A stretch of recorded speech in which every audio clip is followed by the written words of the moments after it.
नमस्कार दोस्तों। तो कल पहलगाम में एक बहुत ही कायरतापूर्ण घटना की गई जिसमें पाकिस्तान का ऑब्वियसली हाथ है। लश्कर-ए-तैयबा का एक ग्रुप है द रेजिस्टेंस फ्रंट, उसका नाम सामने आया है। इस घटना के बारे में हमने डिटेल में अपने चैनल पर डिस्कस किया है, आपने ज़रूर से वो वीडियो भी देखी होगी 100%।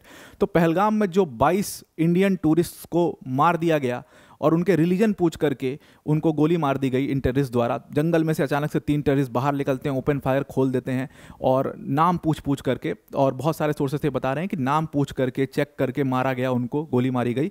हालांकि इसके ऊपर अभी कंफर्मेशन नहीं है कि सच में चेक किया गया नहीं किया गया, नाम पूछा गया नहीं पूछा गया, लेकिन जो सोर्सेस बता रहे हैं उसके बिना पर हम आपको बता रहे हैं कि उनको नाम पूछ कर मार दिया गया। और उसके बाद पूरे इंडियन आर्मी ने पूरे कश्मीर को छाप लिया था। और मैंने एक वीडियो, अभी शायद वो वीडियो आपको थोड़ा लेट मिलेगी, जहां पर मैंने डिटेल में डिस्कस किया लश्कर-ए-तैयबा के बारे में, द रेजिस्टेंस फ्रंट के बारे में, कैसा इसका उदय होता है, कैसे कश्मीर में ऑपरेट करते हैं और 2019 के बाद रेजिस्टेंस फ्रंट किस तरीके से आगे बढ़ता है, कौन कौन इसको शुरू करता है, वो सब मैंने काफ़ी डिटेल में उस वीडियो में डिस्कस किया, आप ज़रूर देखिएगा। उसमें मैंने आपको शुरुआत में एक बात कही थी कि एक वीडियो मैं अभी बना रहा हूँ जब ये पहलगाम वाली घटना हुई है, और एक वीडियो मैं तब बनाऊँगा जब इस पहलगाम वाली घटना के बाद जो इंडियन आर्मी का ऑपरेशन शुरू होगा, तब आपके पास एक वीडियो आएगी। और उस वीडियो की शुरुआत हो चुकी है, लेकिन ये तो अभी सिर्फ महज शुरुआत है। इसके आगे अभी आपको बहुत सारे अपडेट इसके मिलेंगे। तो जम्मू एंड कश्मीर में इंडियन आर्मी का एक्शन पूरी तरीके से शुरू हो चुका है। बारामूला में एक बड़ा यहाँ पर बड़ा मतलब हैवी गन फायर हुआ है इंडियन आर्मी और टेररिस्ट के बीच में, जिसमें 2 से 3 टेररिस्ट को मार गिराया इंडियन आर्मी ने। अब आप सोचिए इनके मंसूबे सोचिए कि ये एक दिन पहले यानी कि 22 अप्रैल को इन्होंने पहलगाम में इतना बड़ा टेररिस्ट अटैक किया। इन्होंने इंडियन टूरिस्ट के ऊपर, मासूम लोगों के ऊपर जिनका कोई लेना देना नहीं था, वो अपने फैमिली के साथ घूमने आए तो उनके ऊपर गन फायर किया। और उसके बाद कई सारे जो हैं वो उरी नाला, मतलब एक बारामूला के पास एक जगह है उरी नाला, उसको क्रॉस करके भागने की कोशिश कर रहे थे। उसी दौरान इंडियन आर्मी ने अपना ऑपरेशन किया और हैवी गन फायर हुआ।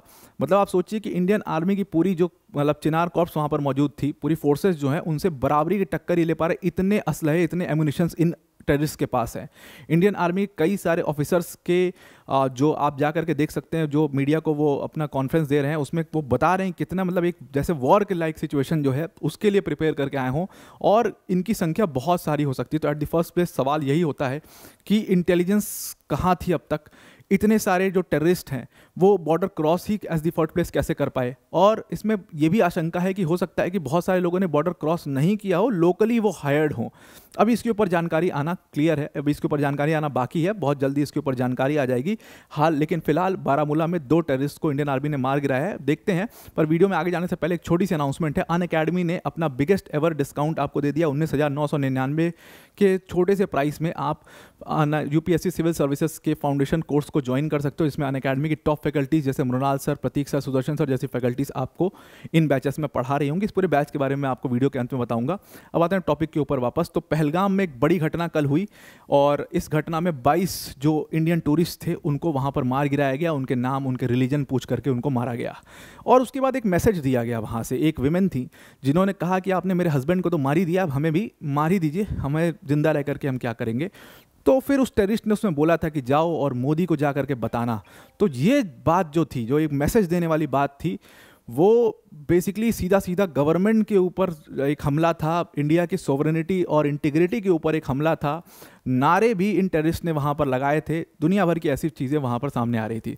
तो उस ऑपरेशन, उस पूरे पहलगाम में, इस पूरे बड़े इंसिडेंट के बाद हुआ क्या कि पूरे इंडियन आर्मी ने पूरी तरीके से कश्मीर को छाप लिया था। मैं आपको मैप में आगे रीजन दिखाऊंगा कहाँ कहाँ पर इंडियन आर्मी के ऑपरेशंस डिफरेंट चल रहे हैं, बॉर्डर वाले एरियाज पर, बीच के एरियाज पर। तो पूरे इंडियन आर्मी ने उसके पूरे कश्मीर को छाप लिया और आशंका इंटेलिजेंस के बेसिस पर यह मिली कि बहुत अलग अलग छोटे छोटे ग्रुप्स में ये एक बहुत बड़ा ग्रुप है जो बॉर्डर क्रॉस करके आया है, ट्रेंड है, इनके पास बहुत असलहे हैं, बहुत एम्यूनिशंस हैं, बहुत बड़ी बड़ी बंदूकें हैं, और ये छोटे छोटे कई सारे ग्रुप्स में बहुत बड़ी प्लानिंग करके, बहुत बड़ी प्लानिंग के साथ अलग अलग डिस्ट्रिक्ट्स में इस टाइम पर छिपे हुए हैं। और हो सकता है कि इस घटना के बाद ये भागने की भी कोशिश करें। तो इंडियन आर्मी उस तरीके से ऑपरेट करी थी। इसी दौरान जम्मू कश्मीर में बारामूला में इंडियन आर्मी और इन टेररिस्ट का एक जो है सामना हो जाता है, जहाँ पर बहुत हैवी गन फायर होती है। और हैवी गन फायर में 2 टेररिस्ट को इसमें मार गिराया है हमारी इंडियन आर्मी ने। बारामूला के उरी नाला के पास ये घटना हुई है। उरी नाला के पास एक घटना हुई है। चिनार कॉर्प्स ने इस घटना के बारे में बताया कि ये टेररिस्ट जो हैं ये बेसिकली इन्फिल्ट्रेट करने की कोशिश कर रहे थे और उसी दौरान इनको मार दिया गया। देखिए मतलब मंसूबे इनके कितने स्ट्रांग हैं, इतनी बड़ी घटना के बाद भी इन्फिल्ट्रेशन की कोशिश पूरी तरीके से कर रहे हैं। और कहा जा रहा है ऐसे लगभग 50 अलग अलग ग्रुप्स हो सकते हैं। अगर इसमें 2-3 लोग भी हों तो आप मान के चलिए, क्योंकि खुद प्रेस कॉन्फ्रेंस में बात कही गई कि 50 अलग अलग ग्रुप्स यानी कि 2-3 लोग भी हों तो ये 100 की संख्या हो जाती है इन टेररिस्ट की, जो कि एक अपने आप में बहुत बड़ी संख्या है। और सबसे पहले इनको आइडेंटिफाई कर पाना और दूसरी चीज़ कब ये कहाँ पर कौन सी घटना कर दें, अपने आप में बहुत प्रॉब्लमेटिक चीज़ हो जाएगी। तो उसके लिए पूरे कश्मीर में एक तो बंद का ऐलान भी किया गया वेडनेसडे को कि बंद रखिए पूरे कश्मीर को, और हर तरफ आपको फोर्सेस वहाँ पर नजर आएंगी।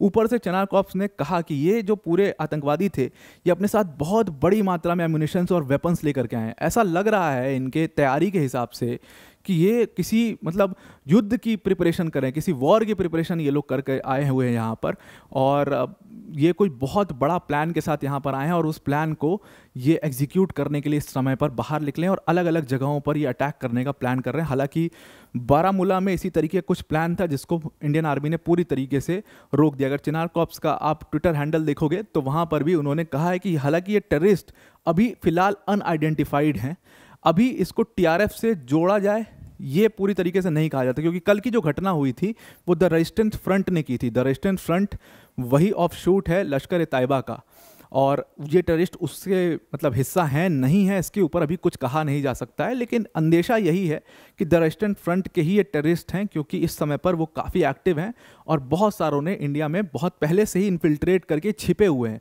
ऐसा नहीं कि अभी आने वाले कुछ दिनों में इन्फिल्ट्रेट किए, बहुत पहले से लोग इन्फिल्ट्रेट धीरे धीरे करते हुए रहे हैं और ये छिपे हुए हैं। अंदेशा ये भी है कि हो सकता है लोकल लड़कों को भी यहाँ पर इसमें हायर किया गया है। अब वो तो आइडेंटिफिकेशन होगा उसके बाद ही एग्जैक्टली पता लग पाएगा।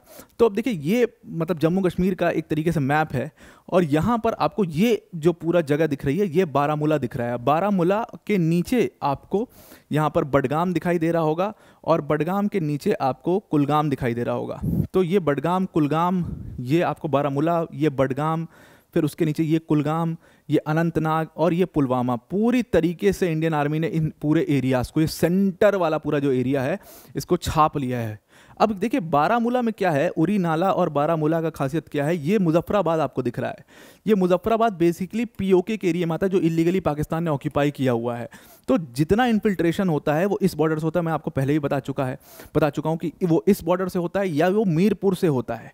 अगर जम्मू के साइड हो रहा है तो वो यहाँ से होगा, अगर इधर से हो रहा है तो वो मुजफ्फराबाद से होगा कश्मीर में। तो मुजफ्फराबाद से जो पूरा इन्फिल्ट्रेशन है ये होता है और ज़्यादातर ये टेररिस्ट जो हैं इन्हीं एरियाज़ में छिपते हैं। बारामूला, फिर जा कर के ये या तो आगे जा कर के अनंतनाग में। तो पहलगाम जहाँ पर ये घटना हुई है वो अनंतनाग के अंतर्गत आता है। तो अनंतनाग से हो सकता है कि ये मतलब अपना अब इतनी जल्दी क्या ये बारामूला तक पहुँच गए, अपने आप में बहुत पहाड़ी इलाका है और अभी तो तूफान उफान भी आया था, तो इतनी जल्दी वो बारामूला पहुँच गए, इस पर भी बहुत बड़ा सवाल है। तो इसलिए कहा जा रहा है कि हो सकता है 2-3 अलग अलग ग्रुप्स हैं और जो इस ऑपरेशन में इन्वॉल्व थे और ये अलग अलग इस एरिया में कहीं कहीं छिपे होंगे। तो हो सकता है ये बडगाम में भी छिपे हो सकता है कि कुलगाम की तरफ भी ये भागे हों, या हो सकता है इधर के साइड किश्तवाड़ की तरफ भी ये भागे हो सकते हैं। तो अनंतनाग में घटना हुई और मैंने आपको पहले बताया कि अनंतनाग, बारामूला, ये 2 डिस्ट्रिक्ट ऐसे हैं जिनको हॉट बेड्स ऑफ टेररिज्म कहा जाता है। टेररिस्ट घटनाएँ यहाँ पर होती रहती हैं और बहुत ज़्यादा टेररिस्ट जो हैं वो आ करके यहाँ पर छिपने की कोशिश करते हैं। इतिहास में ये भी हमने देखा है कि लोकल सपोर्ट भी अनंतनाग और बारामूला में इन टेररिस्ट ग्रुप्स को मिलता हुआ आया है। बुरहान वानी की पूरी घटना यहीं की है, तो इनको जो लोकल सपोर्ट है वो मिलता हुआ हमेशा से आया है। तो इसलिए बारामूला, अनंतनाग में खास तौर से इंडियन आर्मी जो है अपने सर्च ऑपरेशंस इंटेलिजेंस लेवल पर, लोकल इंटेलिजेंस लेवल पर तेज़ी से चला रही है। चिनार कॉर्प्स ने इस चीज़ की इन्फॉर्मेशन दी है कि अभी ये जो ऑपरेशन जो बारामूला में चल रहा है वो अभी ऑनगोइंग है। अभी तक हमने 2-3 को तो मार गिराया है, लेकिन हो सकता है और ज़्यादा वहाँ पर मौजूद हैं। तो ये ऑपरेशन अभी भी ऑनगोइंग है, अभी चल रहा है और अभी इसके ऊपर और भी अपडेट्स आएंगे। एक ऑपरेशन अनंतनाग में भी चल रहा है, सर्च ऑपरेशन, तो उसके ऊपर भी अभी अपडेट्स आएंगे। तो अभी काफ़ी सारे अपडेट्स इस मामले में आने वाले हैं। अब आते हैं प्रधानमंत्री नरेंद्र मोदी के ऊपर। जो मैसेज दिया गया था उनको कि जाना मोदी से कह देना, तो वो कह देना, प्रधानमंत्री नरेंद्र मोदी ने भी उस मैसेज को एक्सेप्ट किया और सऊदी अरेबिया की वो ट्रिप पर गए हुए थे और वहाँ के जो क्राउन प्रिंस हैं मोहम्मद बिन सलमान, उनके साथ उनका डिनर था और वेंसडे को मने आज रात के 8 बजे उनको वापस आना था। लेकिन उन्होंने अपनी ट्रिप कट शॉर्ट की और वो भारत में तुरंत लैंड हो गए। जाहिर सी बात है, इतनी बड़ी घटना भी थी। फाइनेंस मिनिस्टर ने भी अपनी ट्रिप कट शॉर्ट करी। उसके बाद वो दिल्ली में लैंड हुए और दिल्ली में जब वो लैंड हुए उनके साथ जो है नेशनल सिक्योरिटी एडवाइज़र को भी वहाँ पर तुरंत बुलाया गया, वो भी दिल्ली में लैंड हुए। अमित शाह जी वहाँ पर, होम मिनिस्टर वहाँ मौजूद ही थे। मीटिंग पूरी चली और इंडियन आर्मी से ऑब्वियस सी बात है उसमें पूछा गया होगा कि किस तरीके से रिटेलिएशन होगा, कैसे ऑपरेशन चलेगा और कैसे इनको एलिमिनेट किया जाएगा। क्योंकि अगर आप नरेंद्र मोदी जी का स्टेटमेंट देखें तो इसमें आपको ग्रीफ तो दिखेगा ही, ऑब्वियस सी बात है, दुख की बात तो बहुत बड़ी दुख की बात है ये। लेकिन इसमें आपको एक और इंपॉर्टेंट चीज़ देखिए, अगर आप इनके वर्डिंग्स देखोगे तो इसमें इन्होंने कहा है कि जिन लोगों ने काम को किया है उनको बिल्कुल भी छोड़ा नहीं जाएगा, they will not be spared. और जो ये कह रहे हैं, जो ये करना चाह रहे हैं कश्मीर के अंदर में, उसमें ये कभी सक्सीड नहीं होंगे, बल्कि ये हमारी जो ताकत है उसको और बढ़ा देंगे। टेररिज्म को उखाड़ के फेंकने का काम अब हमारी गवर्नमेंट करेगी पूरी तरीके से। बिल्कुल भी अपने दिल में माफ़ी की बिल्कुल कुछ पॉइंट भी नहीं रखा जाएगा और इनके खिलाफ ऑपरेशन किया जाएगा और इनको एलिमिनेट किया जाएगा। मतलब शूट ऑन साइट का सीधा सीधा ऑर्डर है, जहां देखो वहां गोली मारो इनको। और इंडियन आर्मी पूरी तरीके से उस तरीके से काम कर रही है। तो अब आपको ये पूरा आर्टिकल समझ में आ गया है। अभी मैनी मोर टू कम, बहुत सारे इसके अपडेट्स आएंगे जो हम आपके साथ ज़रूर शेयर करेंगे। एक बहुत बड़ी घटना है ये। तो आई होप आपको ये पूरा आर्टिकल समझ में आ चुका होगा।